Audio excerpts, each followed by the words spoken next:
शिव और पार्वती का विवाह। हिमालय के राजा हिमवंत और उनकी पत्नी मेना देवी शिव जी के भक्त थे। उनकी एक इच्छा एक ऐसी पुत्री पाने की थी जिसका विवाह मैं शिव जी के साथ कर सके। मेना देवी ने शिव जी की पत्नी गौरी देवी को प्रसन्न करने के लिए कठोर तपस्या शुरू कर दी। कई दिनों तक वह बिना खाए पिए तप करती रही। गौरी देवी ने प्रसन्न होकर मेना देवी की बेटी के रूप में जन्म लेने का वचन दे दिया। गौरी देवी ने आग में कूदकर अपनी जान दे दी। इसके बाद उन्होंने मेना देवी की बेटी के रूप में जन्म लिया, जिसका नाम पार्वती रखा गया।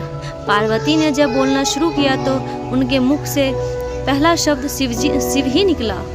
बड़ी होकर वो बहुत सुंदर युवती बनी। इस बीच शिव जी ने अपना पत्नी की मृत्यु से दुखी होकर लंबा ध्यान शुरू कर दिया था। हिमवंत को आशंका हो रही थी कि शायद शिव जी गहन ध्यान में होने के कारण पार्वती को पत्नी के रूप में स्वीकार न करें। उन्होंने तपस्या के समाधान के लिए नारद को बुलाया। नारद ने उनसे कहा कि पार्वती तपस्या के जरिए शिव जी का हृदय जीत सकती है। हिमवंत ने पार्वती को शिव जी के पास ही भेज दिया।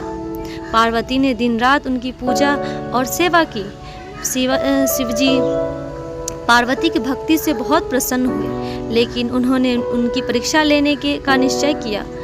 उन्होंने युवा ब्राह्मण का रूप धारण किया और पार्वती के पास जाकर कहने लगे कि भिखारी की तरह रहने वाले शिव जी से विवाह करना सही नहीं होगा।